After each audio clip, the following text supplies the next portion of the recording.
Olá, estamos iniciando o módulo 3, Educação Aberta e Recursos Educacionais Abertos, e nessa videoaula da unidade 1, a gente vai conversar sobre educação aberta e cultura livre. Vamos lá? E eu quero iniciar essa videoaula com a frase do Bernard Shaw, que é escritor e cofundador da London School of Economics, e ele disse o seguinte: se você tem uma maçã e eu tenho outra, e nós trocamos as maçãs, então cada um terá a sua maçã.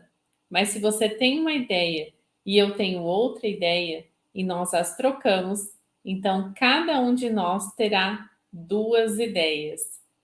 E essa frase do Bernard Shaw ilustra muito bem o que a gente vai conversar sobre educação aberta, sobre cultura livre. E eu já trago aqui a querida Débora Sebrian, que é uma grande pesquisadora e ativista da área de educação aberta e recursos educacionais abertos no Brasil. E ela diz o seguinte: a educação aberta é um movimento mundial que visa garantir a toda a sociedade o acesso a metodologias, práticas e recursos educacionais abertos. Então, a educação aberta parte do princípio de que o conhecimento é um bem comum e precisa ser acessível a todas as pessoas, independente do lugar onde elas estejam, independente dos pré-requisitos que elas tenham para acessar a educação formal. E a gente vai assistir um vídeo agora que mostra um pouquinho do histórico da iniciativa Educação Aberta no Brasil, que é um movimento muito importante que visa levar conhecimento sobre educação aberta, sobre cultura livre, sobre recursos educacionais abertos e licenças livres para todas as pessoas, principalmente para as pessoas que trabalham nos setores educacionais. Vamos assistir? Imagine um movimento global pautado por uma visão democrática e progressiva da educação, que considera o conhecimento um bem comum de toda a sociedade. Esse é o movimento pela educação aberta, que vem se expandindo em diversos países do mundo, agora incorporando valores fundamentais da cultura digital, como, por exemplo, a interatividade e a colaboração. A educação aberta favorece e promove valores que estão destacados no 4º Objetivo de Desenvolvimento Sustentável da Agenda 2030 da ONU. Uma educação equitativa, inclusiva e de qualidade para todos. A educação aberta se constrói em práticas pedagógicas comprometidas com a valorização da autoria e da autonomia de educadores e estudantes, considerando liberdades como baixar, usar, alterar, combinar e redistribuir recursos educacionais de forma colaborativa. Para que tais liberdades sejam cada vez mais disseminadas, a educação aberta prioriza tecnologias e formatos abertos e o software livre. A educação aberta abrange ainda a proteção dos direitos digitais. São eles: acesso à informação, liberdade de expressão e direito à privacidade. No Brasil, conceitos, práticas e valores sobre educação aberta vêm sendo disseminados pela iniciativa Educação Aberta desde 2017. Fruto de uma parceria entre a Cátedra Unesco em Educação à Distância da Universidade de Brasília e o Instituto Educa Digital, a iniciativa Educação Aberta é um espaço plural e multidisciplinar, que conecta o ecossistema da educação brasileira, fomentando a cultura de colaboração. Por meio da iniciativa Educação Aberta, as duas instituições vêm trabalhando em diversos projetos de formação e mentoria para educadores e gestores no Brasil e também em redes internacionais. Dentre as principais atividades desempenhadas pela iniciativa Educação Aberta estão cursos e materiais formativos, estudos, mapeamentos e análises, bem como guias e coleções digitais. A iniciativa Educação Aberta apoia organizações públicas e privadas na implementação de políticas e práticas institucionais abertas, utilizando processos lúdicos e co-criativos. Você pode fazer parte desse movimento. Fique por dentro das nossas atividades através do site aberta.org.br. Muito bacana, né? E nas próximas videoaulas você vai aprender de forma mais específica sobre recursos educacionais abertos, sobre licenças livres, direitos autorais e outros temas que apareceram aí nesse vídeo. Então, a educação aberta é a educação norteada pela colaboração e pela interatividade nesse contexto da cultura digital. A proposta desse movimento é de que todos devem ter a liberdade de usar, de personalizar, de melhorar e redistribuir ferramentas educativas sem restrições, ampliando assim o acesso ao conhecimento. E olha só o que a Débora Furtado e o Theo Amiel, que também são dois grandes pesquisadores dessa área de educação aberta e REA, dizem nesse livro. A educação aberta está diretamente relacionada a práticas que nos ajudam a repensar o conceito de autoria e promovem o protagonismo de professores e alunos. Enfatiza a produção colaborativa e o conhecimento compartilhado, construído por distintas pessoas em torno de interesses comuns. Na última década, a educação aberta ganhou força em distintos setores da sociedade, gerando acesso ao conhecimento, inovação das práticas pedagógicas, cultura do compartilhamento e também uma nova demanda por recursos e serviços que estreitam essa troca e a construção colaborativa do saber. Esse trecho está escrito lá no relatório do CIEB, que é o Centro de Inovação para a Educação Brasileira, e esse relatório também traz um depoimento do Theo Amiel, que ele diz o seguinte: que o movimento para uma educação aberta é uma tentativa de buscar alternativas sustentáveis para algumas das barreiras evidentes no que tange ao direito a uma educação de qualidade. Nessa perspectiva, o conceito de abertura não é necessariamente dependente de desenvolvimentos tecnológicos e antecede a popularização de dispositivos digitais, da internet e da web, mas pode ser fortalecido pelas novas mídias. O ano de 2017 foi considerado o ano da abertura. Foi um marco de celebração de mais de uma década de esforços em prol da educação aberta em todo o mundo. Também em 2017, completou-se 15 anos da criação do termo Recursos Educacionais Abertos, do lançamento da Iniciativa de Acesso Aberto de Budapeste e das licenças Creative Commons. Em 2017, também completaram 10 anos da Declaração de Educação Aberta da Cidade do Cabo e completaram 5 anos do primeiro evento online sobre educação aberta, o Open Education Week, e o primeiro Congresso Mundial da Unesco sobre o tema, que resultou na Declaração de Paris. Essas informações estão lá no site da Iniciativa Educação Aberta e mostram aí esse ano de 2017 como um marco para o movimento nacional e internacional da educação aberta e dos recursos educacionais abertos. Feita essa introdução, então, como nós podemos definir educação aberta?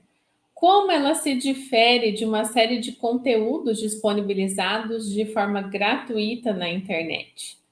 Primeiramente, vale lembrar que essa ideia de abertura já foi usada em diferentes contextos ao longo da história, como, por exemplo, o movimento Sociedade Sem Escolas, na década de 60, disseminado pelo Ivan Illich, que enfatizava que os processos de ensino-aprendizagem não dependem de uma instituição escolar para ocorrer. E nós também temos o Michael Peters, que diz que o conceito de abertura em relação à educação antecede o movimento de abertura, que começa com o software livre, o código aberto, lá em meados da década de 1980. E tem raízes remontando ao iluminismo que estão ligadas aos fundamentos filosóficos da educação moderna, com seus compromissos com a liberdade, a cidadania e o conhecimento para todos, o progresso social e a transformação individual. A educação aberta também engloba os preceitos da educação democrática e dialógica, que foram reforçados na década de 30 na Europa e nas Américas pelo movimento da Escola Nova. E no Brasil, gerou o Manifesto dos Pioneiros por uma Educação Nova, tendo como um dos principais porta-vozes o educador baiano Anísio Teixeira, que pregava uma escola pública, laica, obrigatória, gratuita e voltada para a formação integral do ser humano. Na última década, a educação aberta ganhou força em distintos setores da sociedade com o surgimento da internet e da tecnologia digital, intensificando a necessidade de propiciar acesso ao conhecimento para todas as pessoas, inovar nas práticas pedagógicas e incorporar a cultura do compartilhamento. E vimos surgir também uma nova demanda por recursos e serviços que estreitam a troca e a construção colaborativa do saber. Atualmente, a educação aberta também se relaciona ao quarto objetivo do desenvolvimento sustentável, que enfatiza qualidade e equidade. O objetivo 4 é assegurar a educação inclusiva e equitativa e de qualidade e promover oportunidades de aprendizagem ao longo da vida para todos. No Brasil, o projeto da educação aberta é realizado em parceria entre o Instituto Educadigital e a Cátedra Unesco de Educação Aberta da Unicamp. E esse grupo elencou 5 características que envolvem a educação aberta, sendo que cada uma delas pode ser desmembrada e estudada conforme a sua especificidade. A primeira delas, práticas pedagógicas diversas, que vão além do formato de um professor para muitos alunos e do currículo pré-formulado e pouco flexível. A segunda característica, o acesso aberto, na maioria das vezes gratuito, a materiais educacionais produzidos por instituições governamentais, acadêmicas e empresas. E o terceiro, autodidatismo do estudante, ubiquidade do aprendizado. O quarto, acessibilidade a portadores de deficiência. E o quinto, uso de recursos materiais educacionais em diversos formatos e ambientes online abertos, que permitam adaptações e recombinações conforme o objetivo e a identidade local, que são os recursos educacionais abertos. Esse relatório do CIEB também alerta que, normalmente, a educação aberta é confundida com a educação gratuita, mas não é a mesma coisa. A gente vai entender que gratuito nem sempre é aberto. E tem coisas que são abertas que podem ser gratuitas ou pagas. Então, a educação aberta é uma educação na perspectiva do que é replicável, do que é remixável e que não existe barreiras de acesso e de interação. E eu trouxe um trecho também do livro do Frederic Lito e do João Matar, que eles dizem o seguinte: a educação aberta é um empreendimento colaborativo, em que a ética e a atribuição de autoria são camadas que permitem que cheguemos mais longe, que imaginemos galáxias nunca antes visitadas. É a ideia de que juntos nós podemos fazer mais e podemos fazer melhor, de que o trabalho colaborativo pode gerar muito mais valor, muito mais resultado aos empreendimentos, aos projetos, às propostas que a gente desenvolve. A educação aberta, então, é um movimento que engloba a adoção de recursos educacionais sem restrições, de ferramentas e práticas que empregam uma estrutura de compartilhamento aberto para melhorar o acesso e a eficácia educacional em todo o mundo. O objetivo desse movimento é democratizar o acesso à educação e ampliar a disseminação do conhecimento nas escolas e instituições de ensino. Uma das organizações internacionais que vem se destacando no tema das competências digitais no processo de ensino-aprendizagem por meio de conteúdos abertos é a Comissão Europeia, órgão executivo da União Europeia. Lançado em 2016, o Open Up Education apresenta 10 dimensões da educação aberta que estão sendo consideradas pelas principais instituições educacionais de países membros da Comunidade Europeia. E a gente vai conhecer agora nesse infográfico. As dimensões centrais são conteúdo, pedagogia, reconhecimento, colaboração, pesquisa e acesso, e as dimensões transversais, tecnologia, estratégia, liderança e qualidade. E a gente começa a aproximar já o conceito de educação aberta para entender também o que é a cultura livre. O termo aberto, conhecido pelo inglês open, faz parte de movimentos que buscam reduzir, então, essas barreiras de acesso e buscam trazer uma participação efetiva de todos nas diversas esferas de ação humana, incluindo a educação, a tecnologia e a ciência. há um apreço pelo ato de compartilhar de forma livre, apoiado nas ideias de que nada nasce do zero e de que as melhores propostas e soluções são criadas e aprimoradas de forma coletiva e colaborativa. Então, a cultura livre é uma visão de mundo baseada nessa liberdade de usar, de distribuir, de modificar trabalhos e obras culturais, científicas e tecnológicas de forma livre. Tem a ver com o apreço pelo ato de compartilhar e se sustenta nesse princípio de que as melhores obras são feitas e aprimoradas de forma coletiva. E aí a gente chega no Lawrence Lessig, que é um grande ativista da internet livre e um dos criadores das licenças Creative Commons. No livro que ele escreveu, Cultura Livre, ele traz algumas reflexões importantes, né? E a primeira delas é que a gente precisa entender que a internet modificou a forma como a cultura é feita. E uma cultura livre, ela apoia e protege os criadores e inovadores. Então, ele traz para essa discussão os direitos de propriedade intelectual e de como isso tem barrado, de certa forma, essas práticas educativas recombinantes, né? O remix, a colaboração. E ele traz essa proposta, então, de cultura livre, principalmente para o campo educacional, mas aberto também a todos os outros setores da cultura, das artes, e o quanto isso poderia ser benéfico a todas as pessoas que criam, né? Que são criadores, que produzem cultura. Todos nós produzimos cultura. E nós que estamos no campo da educação, nós também produzimos cultura, nós produzimos conteúdos, nós criamos o tempo todo e sistematizamos experiências de aprendizagem que geram, de alguma forma, direitos autorais sobre determinados materiais. E ele diz que a cultura livre faz isso, apoia e protege os criadores, garantindo direitos sobre a propriedade intelectual. Mas ela o faz também indiretamente, limitando o alcance de tais direitos, garantindo que os futuros criadores e inovadores mantenham-se o mais livre possível dos controles do passado. Uma cultura livre não é uma cultura sem propriedade, da mesma forma que o mercado livre não é um mercado onde tudo é liberado. O oposto de uma cultura livre é uma cultura da permissão, uma cultura na qual os criadores podem criar apenas com a permissão dos poderosos ou dos criadores do passado.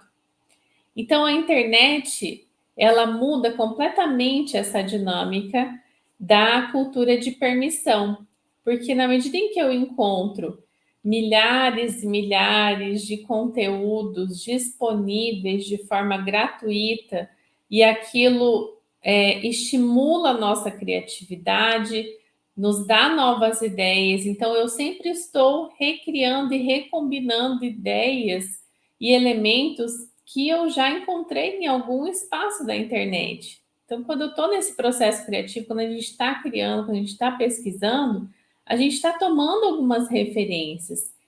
E a gente não tem acesso às pessoas que criaram tais coisas, ou uma foto, ou um vídeo, ou um texto, para pedir certas autorizações de uso, principalmente quando se trata de uso educacional. Então, o Lawrence Lessig, ele critica esse movimento que existe hoje de cultura de permissão, ou seja, eu só posso usar se eu tiver uma permissão formal do autor daquela determinada obra. Fora isso, eu estou infringindo a lei de direitos autorais. A internet, então, oferece uma possibilidade incrível para muitos de participarem do processo de construção e cultivo de uma cultura que tem um alcance maior que as fronteiras locais. Esse poder mudou o mercado ao permitir a criação e cultivo de cultura em qualquer lugar, e essa mudança ameaça as indústrias de conteúdo já estabelecidas. O grande problema que Lessig está colocando é que a internet não faz a discriminação entre o compartilhamento de conteúdo com e sem direitos autorais. E, desse modo, existe uma grande quantidade de compartilhamento de conteúdo com direitos autorais. E esse compartilhamento, ele de certa forma, trava uma guerra com os donos de copyright que temem que o compartilhamento seja um empecilho para o sustento dos autores. Então, existe hoje um movimento em prol dessa cultura livre, desse acesso aberto ao conhecimento, que tem como princípio a ideia de que o conhecimento deve ser um bem comum, o conhecimento é um bem comum e precisa ser acessível a todas as pessoas. Então, na medida em que eu produzo algum conhecimento e eu coloco isso na internet, eu deveria ter liberdade de indicar sob quais condições eu estou colocando esse determinado conhecimento, esse determinado material na internet. Eu dou algumas liberdades de uso. E a internet deveria ser, então, esse sistema mais organizado que permitisse esse compartilhamento dessa cultura mais livre. Então, o Lessing traz alguns apontamentos bem interessantes para a gente entender como que funciona isso por trás da internet, por trás dessas engrenagens que muitas vezes a gente não vê quando a gente acessa as páginas da internet, os sites de busca, os buscadores de vídeo. A gente acessa muito conteúdo e a gente usa muito conteúdo protegido por direitos autorais, muitas vezes por falta de conhecimento, por não saber como buscar conteúdos que sejam livres e abertos. E quando a gente começa a fazer esses filtros, a gente começa a perceber o quanto é importante a gente compartilhar de forma aberta e o quanto isso traria de benefícios, principalmente para o campo educacional.